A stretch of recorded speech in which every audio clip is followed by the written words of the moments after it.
মানুষের সাথে কম মেলামেশা করেন এবং নিজের পাপের জন্য আল্লাহর কাছে কান্নাকাটি করেন, নিজের আমল নামা নিয়ে ব্যস্ত থাকেন, ইনশাআল্লাহ নাজাত পাবেন। 2 নাম্বার, যদি আপনার কাছে আরো বেশি যোগ্যতা থাকে এবং আপনি আরো বেশি সাহসী হন এবং আপনি উম্মার, দেশের জনগণের কল্যাণ কামনা করেন, তাহলে অন্যদেরকেও এই ফিতনাময় পরিবেশে টিকে থাকার ফর্মুলা বলে দেন।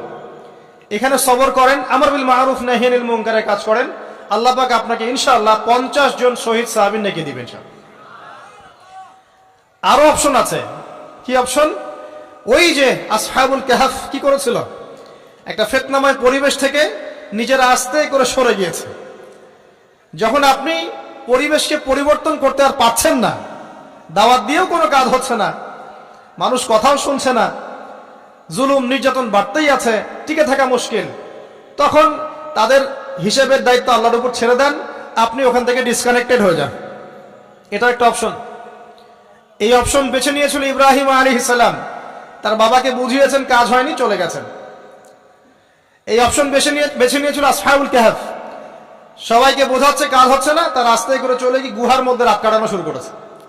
এমনও হাদিস পড়েছি আমি যে ফিতনাময় পরিবেশে সবচেয়ে সৌভাগ্যবান হবে ওই শ্রেণীর মানুষ যারা দেখা যাবে যে পাহাড়ি কোনো এলাকায় বা দূরবর্তী কোনো জায়গায় বসবাস করছে, যেখানে বৃষ্টিপাত হয়, গরু, ছাগল, মেষ, বকরি এগুলো নিয়ে ওখানে চড়ায়, যখন আজানের সময় হয়, নামাজের ওয়াক্ত হয়, আজান দেয়, নামাজ পড়ে, দুনিয়ার ফিতনা থেকে এরা দূরে আছে, এরা সফল।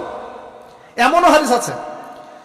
তো হয়তো আপনার কাছে মনে হচ্ছে না, এখন ওই যুগ আসে নাই, কিন্তু আমি আপনাকে বলে দেই যে কোরআন এবং সুন্নাহর চোখ দিয়ে যদি আপনি দেখতে শেখেন এবং বর্তমান বিশ্বের প্রেক্ষাপটটা অ্যানালাইসিস করার যোগ্যতা আপনি অর্জন করেন কোরআন সুন্নাহর চোখ দিয়ে, আপনি বুঝতে পারবেন সেই সময় অনেক আগেই চলে এসেছিল।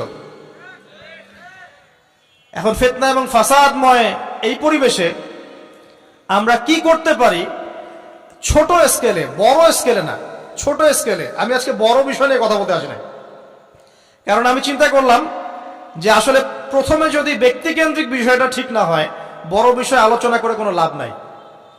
আগে ব্যক্তি যদি ঠিক না হয়, বড় বিষয় আলোচনা করে আসলে কোনো লাভ নাই, আপনারা বুঝবেনও না, মাথার উপর দিয়ে চলে যাবে।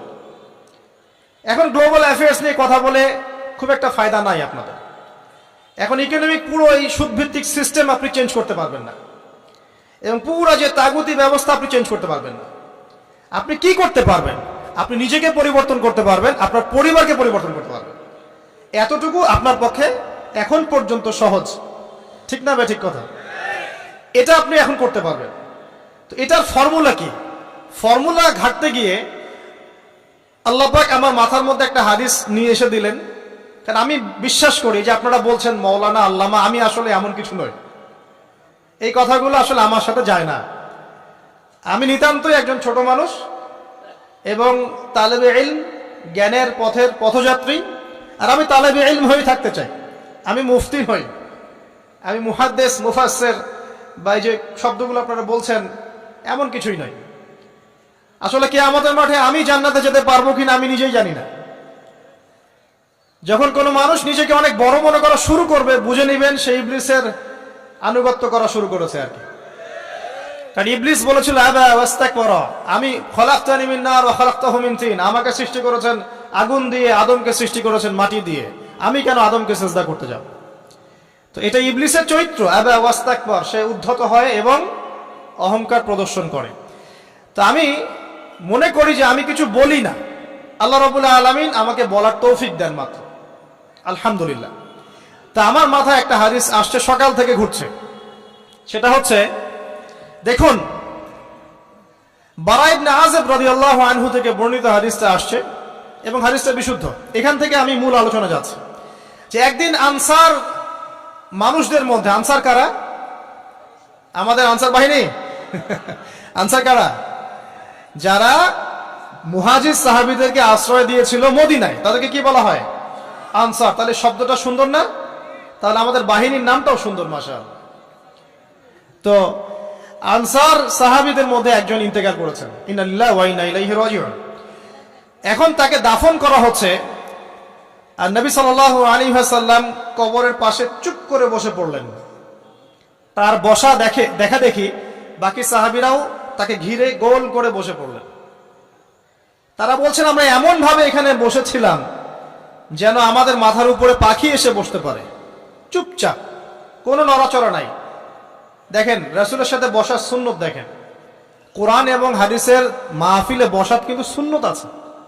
এখানে বসে দুনিয়াবি এত গল্পগুজব করা যাবে না, এই মোবাইল টোবাইল হাবিজাবি নিয়ে এত ব্যস্ত থাকা যাবে না, দিলের কান দিয়ে শুনতে হবে, ঠিক আছে? আদব আছে, না হলে কথা আপনার উপর তাসির করবে না। তারা এমন ভাবে বসেছিলেন যেন মাথার উপরে পাখি বসতে পারে, সুবহানাল্লাহ। এবার নবী করিম সাল্লাল্লাহু আলাইহি ওয়াসাল্লাম বলছেন যে যখন মাইয়েতকে কবরে শোয়ানো হয় তখন সে তাকে দাফন করে যাওয়া ব্যক্তিদের হাঁটার খসখস আওয়াজ শুনতে পায়। এরপরে তাকে যখন শুইয়ে দেওয়া হয়, সে যদি মুমিন ব্যক্তি হয় তাহলে তার মাথার দিকে তার সালাত এসে দাঁড়িয়ে যায়। দুনিয়াতে আপনি যে নামাজগুলো পড়েছেন, আমি যে নামাজগুলো পড়ছি, এগুলো মাথার দিকে দাঁড়িয়ে যায়। ডান দিকে চলে আসে তার সওম, সওম মানে কি? রোজা। বাম দিকে চলে আসে যাকাত, যাকাত মানে কি? যাকাতের সাথে তো আমরা পরিচিত নই। আমরা ওই যে রাস্তাঘাটে যে দান খয়রাতগুলো উঠানো হয় এগুলোর সাথে খুব পরিচিত, তাই না? কত টাকা কত পয়সা, কি কি গান করে আর টাকা কালেকশন করে না। অনেক সময় দেখা যায় রাস্তায় যাচ্ছি আমরা গাড়ি নিয়ে, পারলে গাড়ির সামনে এসে হুমড়ি খেয়ে পড়বে টাকা নেওয়ার জন্য। এইভাবে টাকা কালেকশন করতে কে শিখিয়েছে ইসলামে? আর আমরা অনেক সময় ছোট ছোট বাচ্চাদেরকে দিয়ে, মাদ্রাসার ছোট ছোট বাচ্চাদেরকে দিয়ে টাকা কালেকশন করাই, এটা ঠিক না। কেন ঠিক না জানেন? ছোটবেলা থেকেই ওর ব্যক্তিত্ব নষ্ট হচ্ছে। এই হাতটা উত্তম না এই হাতটা উত্তম? উপরের হাত উত্তম, নিচের হাত উত্তম? তো ছোটবেলা থেকে সে নিচের হাতে অভ্যস্ত হচ্ছে। দেখেন এত টাকা পয়সা কালেকশন করে আমাকে আরেকটা স্বতন্ত্র মসজিদ করতেই হবে জরুরি? খুবই জরুরি ছিল। মানুষের কাছে হাত চেয়ে, হাত পেতে রাস্তাঘাটে এরকম করে গাড়ি থামিয়ে, তারপরে কি বলবো, সুর করে গান গেয়ে এত টাকা পয়সা কালেকশন করতেই হবে? মসজিদটা আমাকে টাইলস ফিটিং করতেই হবে? এসি মসজিদ করতেই হবে? আমরা এমনও মসজিদ রংপুরে দেখেছি 10 বছরেও টাকা কালেকশন শেষ হয়নি।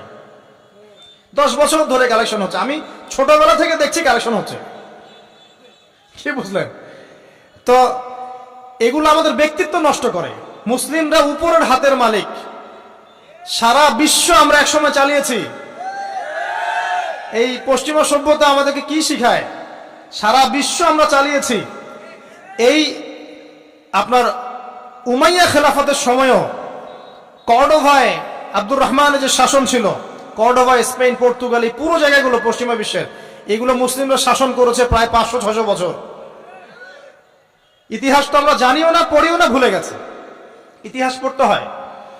হিস্ট্রি ঘাটলে দেখবেন রাসূল সাল্লাল্লাহু আলাইহি ওয়াসাল্লামের 23 বছরের নববী যুগ, স্বর্ণযুগ, তারপর আবু বকর সিদ্দিকের খেলাফত, তারপর উমর ইবনুল খাত্তাবের খেলাফত। আবু বকর সিদ্দিকের 2 বছর বা 2.5 বছর, উমর রাদিয়াল্লাহু আনহুর প্রায় 10 বছর, তারপর উসমান রাদিয়াল্লাহু আনহুর 12 বছর, আলী রাদিয়াল্লাহু আনহুর প্রায় 2-2.5 বছর, তারপরে হাসান রাদিয়াল্লাহু আনহু 6 মাস। এরপরে উমাইয়া খেলাফত শুরু হলো মুয়াবিয়া রাদিয়াল্লাহু আনহুর হাতে, প্রায় 20 বছর। উমাইয়ারা শাসন করেছে প্রায় 90 থেকে 100 বছর। তারপর জাব নদীর যুদ্ধে উমাইয়া আব্বাসী ওরা একে অপরের সাথে যুদ্ধ করেছে, করে উমাইয়ারা পরাজিত হয়ে আব্বাসীরা ক্ষমতায় গিয়েছে। ক্ষমতায় গিয়ে তারা প্রায় শাসন করেছে প্রায় 550 বছর।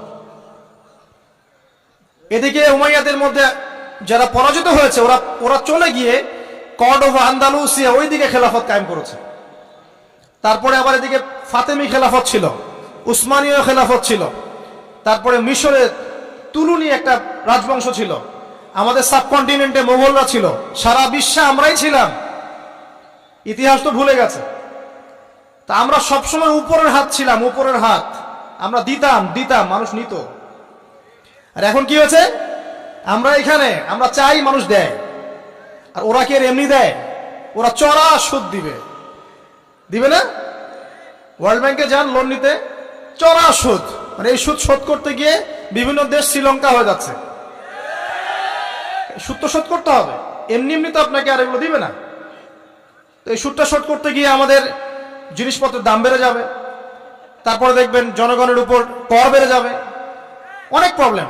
আর এই প্রবলেমগুলো ফেস করতে হবে কি কারণে? রিবা বা সুদের কারণে। তো এই যে বলছি, দেখেন ছোটবেলা থেকেই যে আমরা নিচের হাতে অভ্যস্ত হচ্ছি, এটা ত্যাগ করতে হবে। ব্যক্তিত্বের পরিচয় দেন। এত টাকা পয়সা চেয়ে প্রতিষ্ঠান করার দরকার নাই। আমার জমি আছে 1 বিঘা, আমি প্রতিষ্ঠান করবো ইনশাআল্লাহ। আপনার 2 বিঘা আপনি করেন, যার সামর্থ্য আছে সে করবে, সামর্থ্য নেই করার দরকার নেই। আর একটা মসজিদ যদি কবুল হয়, একটা মসজিদ একটা জেলার জন্য যথেষ্ট। একটা মসজিদ নববী থেকে নবী সাল্লাল্লাহু আলাইহি ওয়াসাল্লাম সারা দুনিয়া শাসন করেছে। আর আমাদের তার কোটি কোটি মসজিদ, কোটি কোটি মসজিদ বাংলাদেশে। এই যুগের কথাও নবীজি বলেছেন, যে যুগে মসজিদগুলো চাকচিক্যময় হবে, মসজিদগুলো কি হবে? চাকচিক্যময় হবে, হেদায়েত উঠে যাবে, এবং মসজিদের মধ্যে শোরগোল হট্টগোল বেড়ে যাবে। দেখেন না মসজিদে হট্টগোল বেড়ে গেছে না? এটা সেই যুগ। তো যেটা বলছিলাম প্রিয় ভাইরা, যে নিচের হাতে অভ্যস্ত না, উপরের হাতে অভ্যস্ত হতে হবে। এই কারণে এই যে একটা হাদিসের কথা শুরু করলাম, যে আনসার সাহাবী কারা ছিল? যারা মুহাজির সাহাবীদেরকে আশ্রয় দিয়েছে। এখন এই সাহাবীদের মধ্যে একজন ইন্তেকাল করেছে, তার লাশ যখন রাখা হচ্ছে তখন নবীজি বলছেন, মাথার দিকে মাইয়েতের আসে কি? সলাত। সলাত মানে কি? নামাজ।